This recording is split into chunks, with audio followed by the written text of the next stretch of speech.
መጽሐፍትን በድምጽ ኢዮብ ዮናስ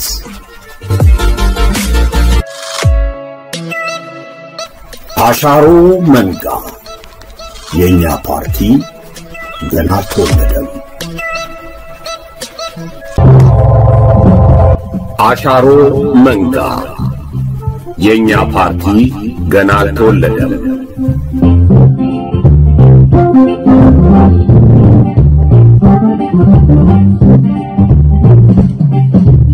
ደራሲ ያለው አክሊሉ 2010 ዓመተ ምህረት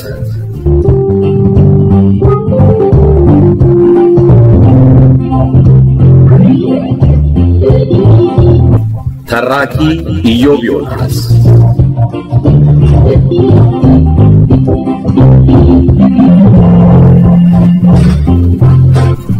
አሻሮ መንጋ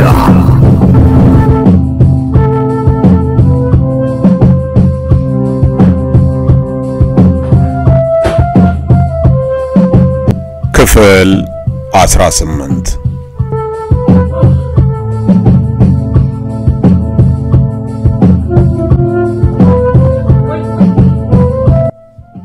ይውልህ ሲል ቀጠለ። ተስፋ ሁነኝ የወንድሙን ትከሻ እየነካካ ለሁለታችን የሐሳብ ልዩነት መነሻ የሆነውን ጭብጥ ከዛሬው ፖለቲካዊ በደልና ብዝበዛ አሽጥተን ወደ 100 ዓመት ያልነበረ ታሪክ ለምን እንደምትወስደው አይገባኝም። ኢትዮጵያ ማናት? መቼ ተመሰረተች? ህዝቧ እንዴት ተዋሃደ? ዓለም ኢትዮጵያን ሲመለከትበት የኖረው መነጽር ምን ይመስላል? የገዢዎቿ ማንነት ሲፈተሽ ምን ስዕል ይሰጣል? እንዴት ያሉ ውጣ ውረዶች ተጓዘች? ችግሮቿን እንዴት ባለ መንገድ ፈታ ሉዓላዊነቷን ስታስከብር ኖረች? ጠላቶቿ እነማን ናቸው? የዛሬ ማንነቷን እንደ እስስት ከሚለዋውጠው አካባቢያዊና ዓለም አቀፋዊ ሁኔታ ጋር አጣጥሞ ደህንነቷን ጠብቃ እንዴት ልትጓዝ ትችላለች? ያልን ቁጥር ስፍር የሌለው ጥያቄ በማንሳት ውይይት ሳይሆን መጽሐፍት መደርደር ይቻላል።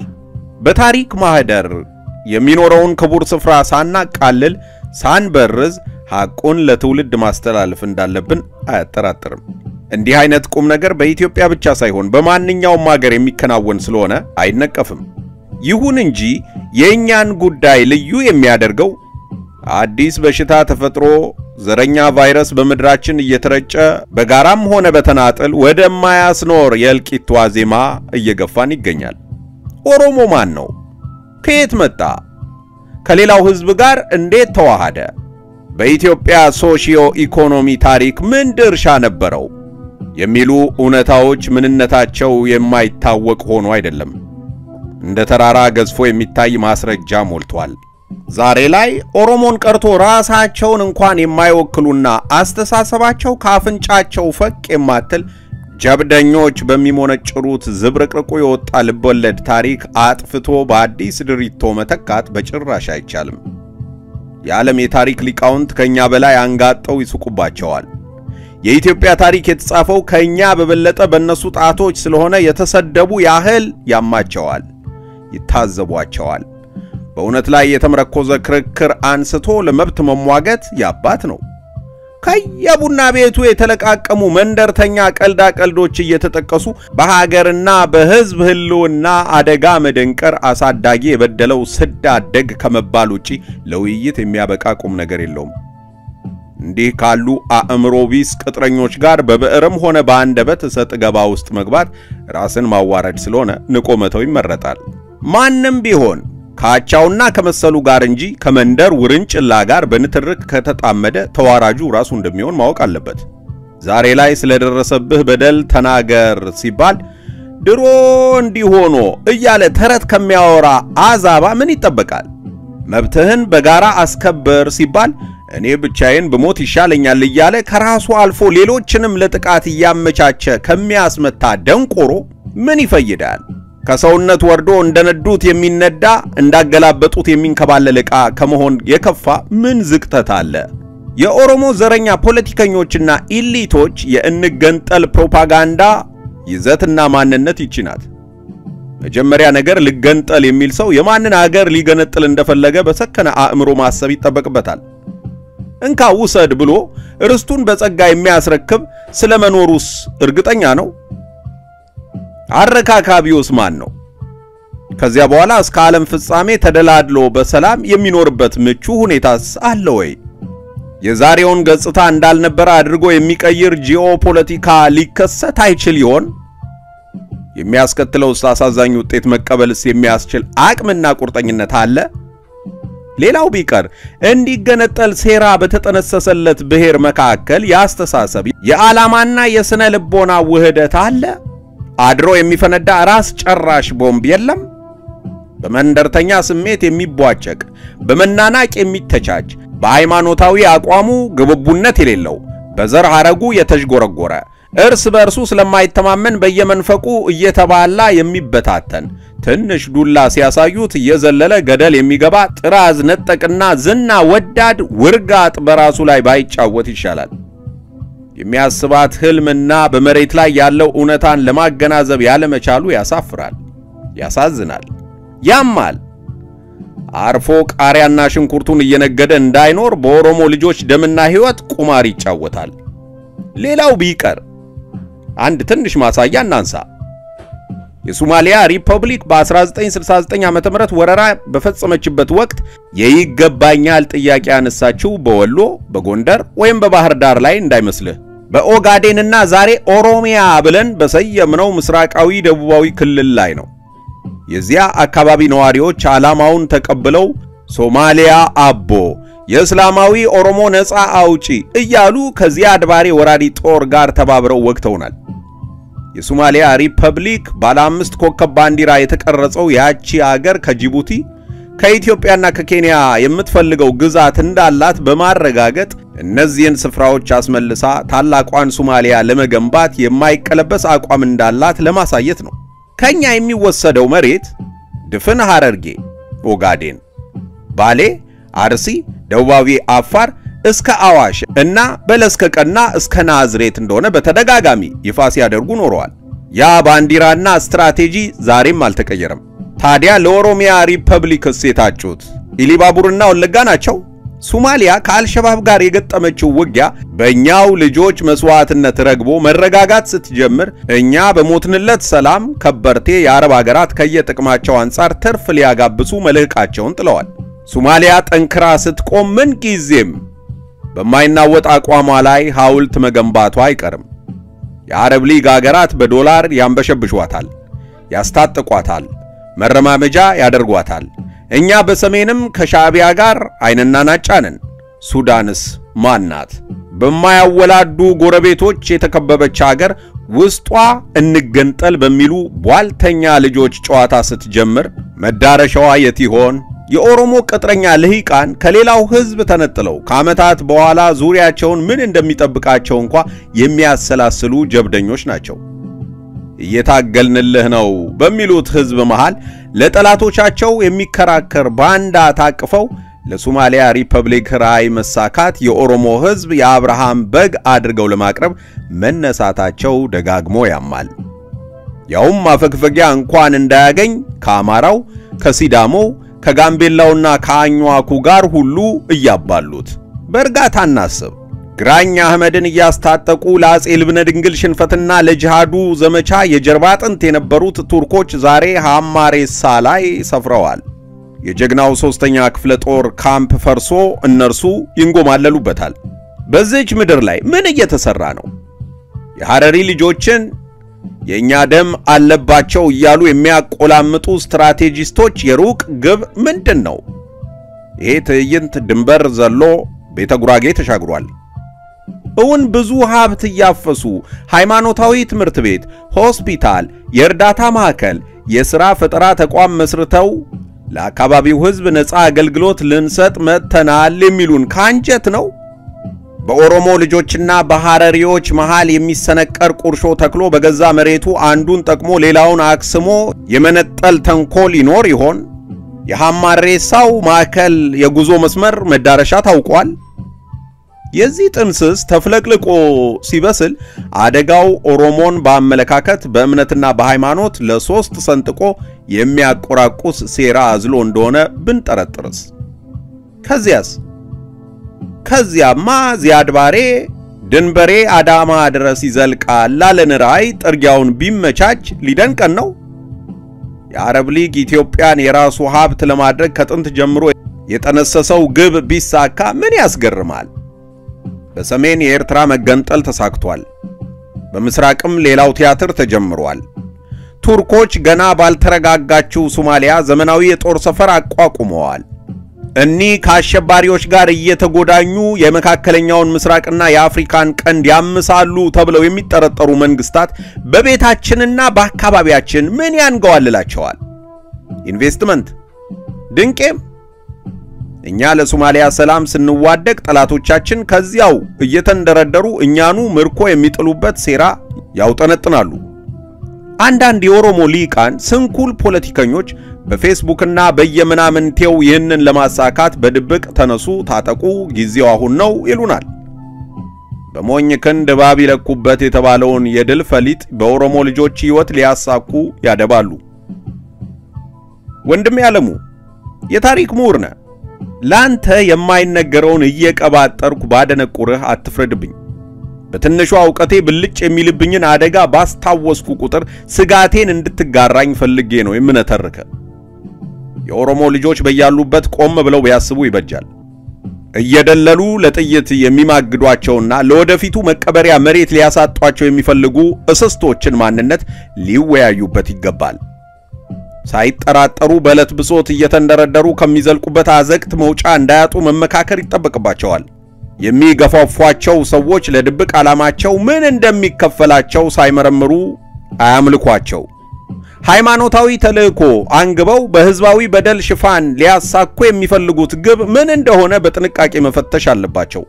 በሶሻል ሚዲያው ቁረጠው ፍለጠው እያሉ የውጊያ ትዕዛዝ ከሚያስተላልፉት ዝና ወዳድና ድብቅ ባለ አጀንዳዎች ውስጥ የኦሮሞ ልጆች የሚከፍሉትን ዋጋ በቅርበት ለመጋራት የተዘጋጁ ኢሊቶች ስንት ናቸው? ስልጣን ከማጣ የፈለገው ይምጣ ባዩ ህወሓት ኢህአዴግ ከጀርባቸው ሳይኖር አይቀርም ለሚባለው ሐሜት ማስተባበያስ ተገኝቷል? አንድ ሌላ ስጋት ይሰማል። የሰሜን ኬንያ አጎራባች ህዝብ ከኦሮሞ ብሔር የሚቀዳ ቋንቋና ባህል አለው። የኛ እንገንጠል ባዮች ታላቋ ኦሮሚያ ብለው የሚቃዡበት ካርታ ያንን አካባቢ የማወቅ ጥንስስ እንዳላቸው የኬንያ መንግስት አሳምሮ ስለሚያውቅ ጉዳዩን በትኩረት ይከታተለዋል። ከላይ በዝርዝር ካነሳውልህ ነጥቦች ጎን ኦሮሞ ወገናችን በሌላ አቅጣጫም የስጋት ምንጭ ተብሎ ተከቦ እንዲደቆስ ደባ ተውጠንጥኖለታል። የእናቴ ልጅ አለሙ እስኪ ከስሜታዊነት ወጥተ ረጋ ብለን እንመካከር። ብታምንም ባታምንም በርካታ ዜጎች ዛሬ ከወያኔ ይልቅ እኛን መጥላት አብዝተዋል። እጣችን አያስፈራም?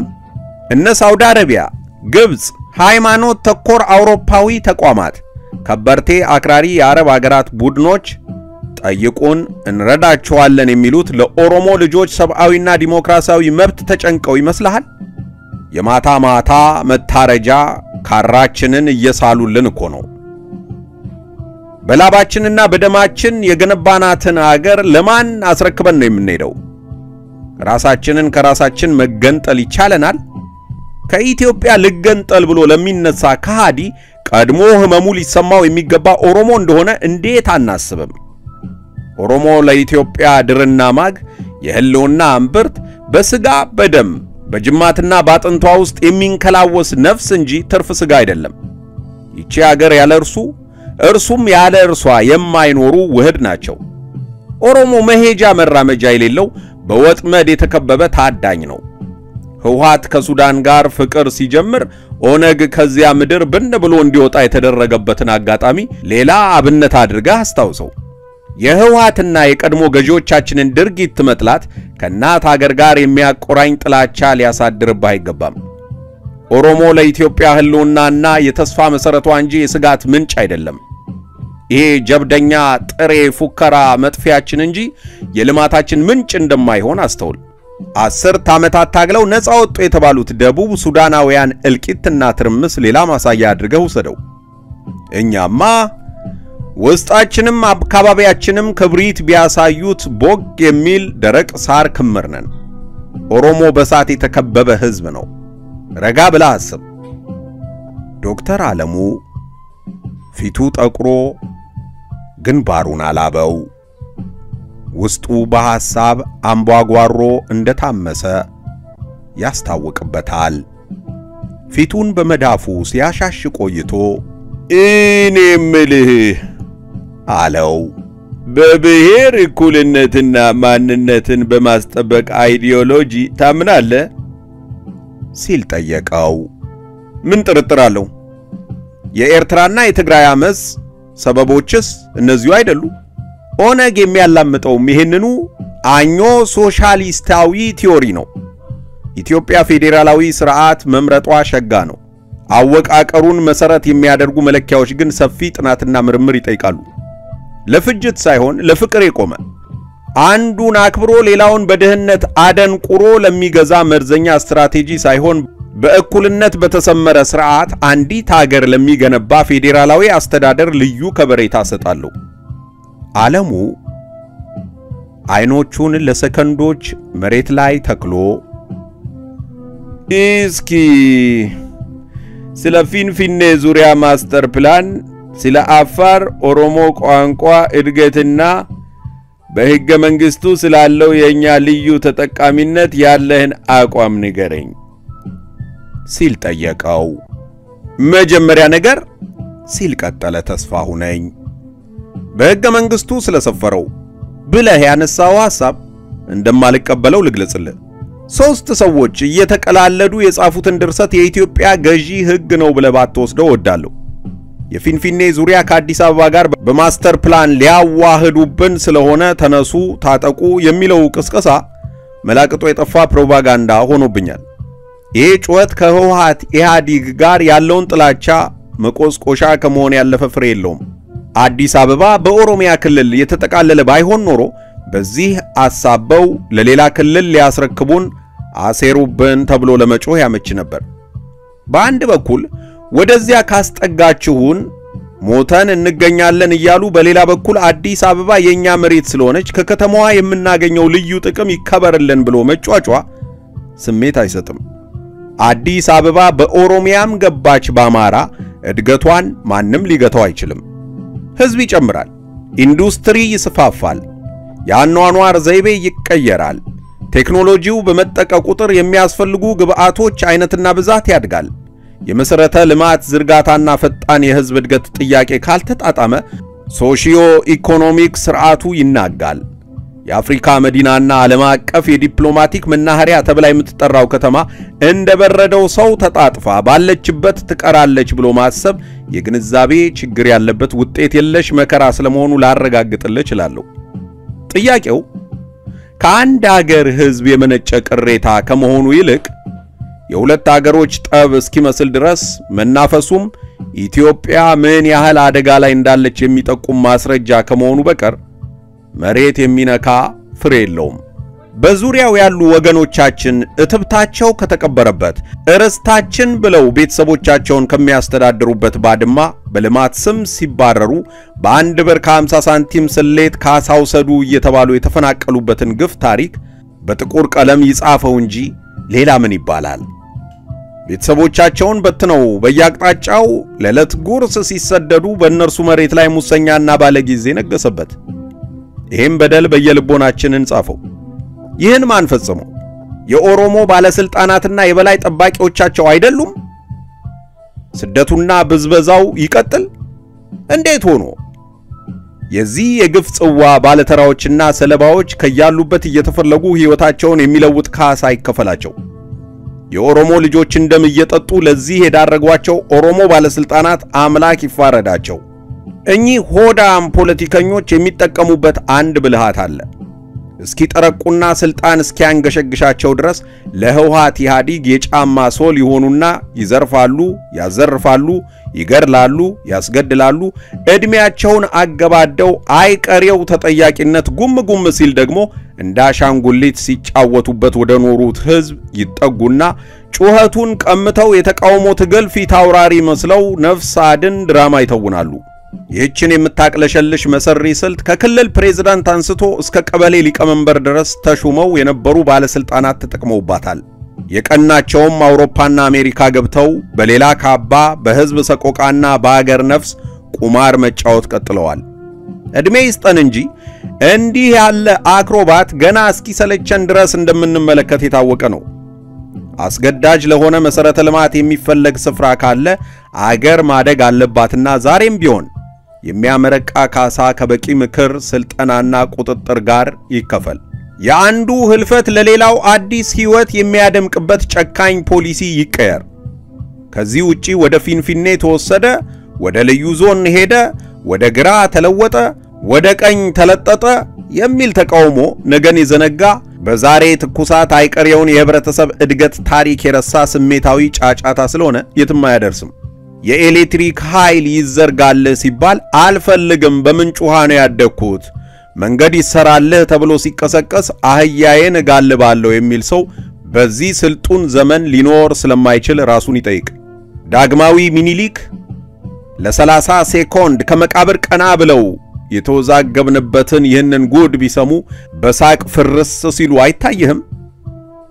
ዓለሙ ትንሽ ፈገግታ ቢጤ ከልሶ ሲለ ልዩ ጥቅም እኮ አላነሳልኝም አለው። ልቀጥልልህ ነው።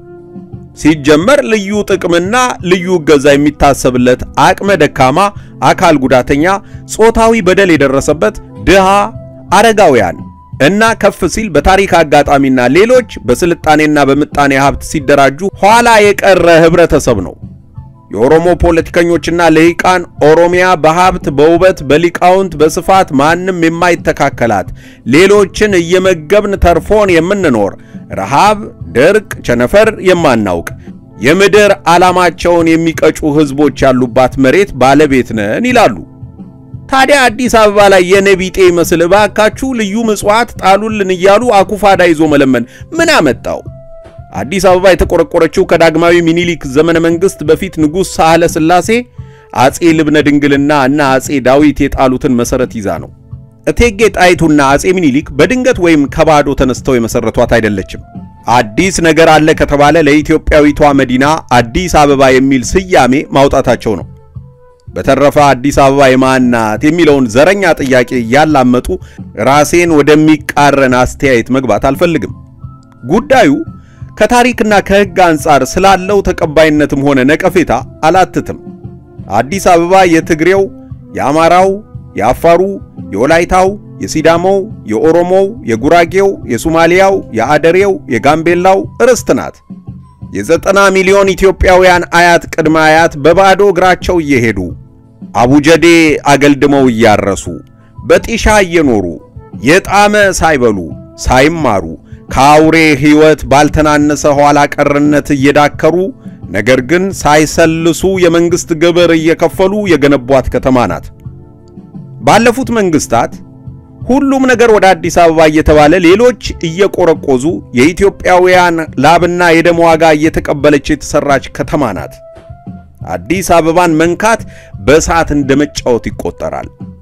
በኦሮሚያ ተካለለች ሲባል ሁሉም ንቆ ዝም ያለበት ምክንያት ነበረው። በመቶ ዓመታት ውስጥ ያፈራውን ንብረት፣ የጋራ ባህል፣ ተምሳሌታዊ ሰንደቅ፣ የማንነት መገለጫና መጽናኛ እሴቶች ሲነጠቅ ነዋሪው አይከፋውም ብሎ ማሰብ እብደት እንጂ ሌላ ምንም ሊባል አይችልም።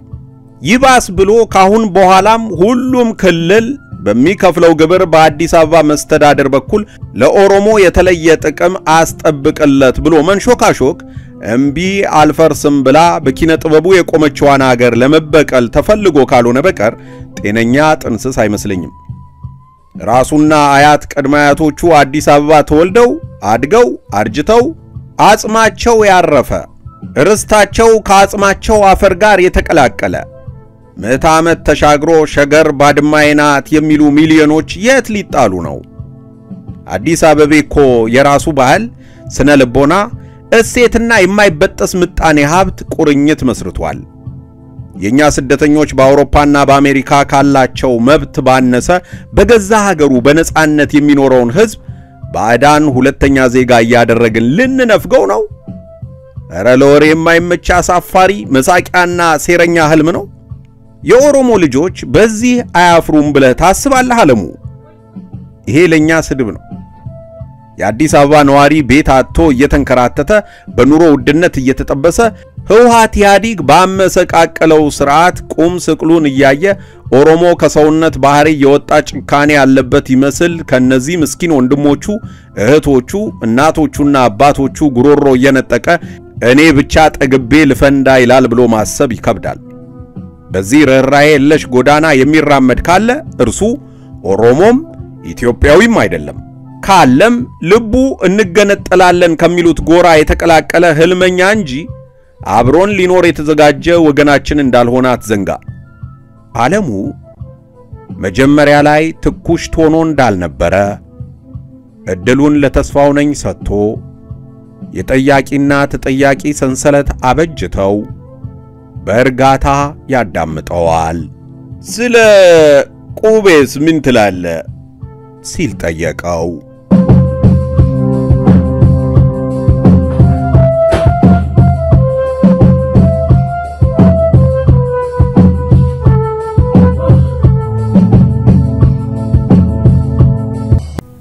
አሻሮ መንጋ የኛ ፓርቲ ገና አልተወለደም ያለው አክሊሉ 2010 ዓመተ ምህረት የዛሬ ክፍል እዚህ ላይ ያበቃል። በቀጣዩ ክፍል እስክንገናኝ ቸር ይግጠመን። ዩቲዩብ ላይ ኢዮብ ዮናስ ብለው ከገቡ በኋላ ፕሌሊስትን ሲጎበኙ እነዚህን የተነበቡ መጽሐፍት ያገኛሉ። ኩዳድ፣ ጉንጉን፣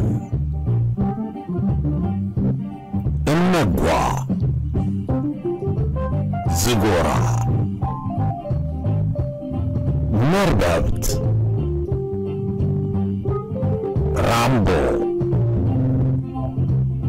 ወሰብሳቤ፣ ገመና፣ ሁቱትሲ፣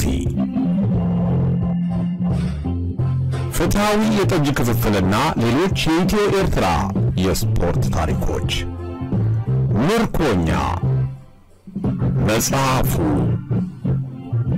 አሻሮ መንጋ፣ ኢትዮጵያዊው ጃንደረባ፣ ታላቁ መጽሐፍ ቅዱስ። በተጨማሪም ኮሜዲ የሚለውን ፎልደር ሲነኩ አጫጭር ኮሜዲ ስራዎችን ያገኛሉ። እንዲሁም የኢትዮጵያ ኦርቶዶክስ ተዋህዶ መዝሙሮች። ፕሌሊስት ምርጫው ይሁን። የሚፈልጓቸውን መጽሐፍትና የተለያዩ ነገሮችን ያገኛሉ። ይጎብኙ። በቆይታው እንደሚደሰቱ እየተማመንን ያሉትን አስተያየት ቢያስቀምጡ ቻናላችን ልትሻሻልበት ልንማርበት እንችላለንና አብረውን ይሁኑ። መልካም ቆይታ።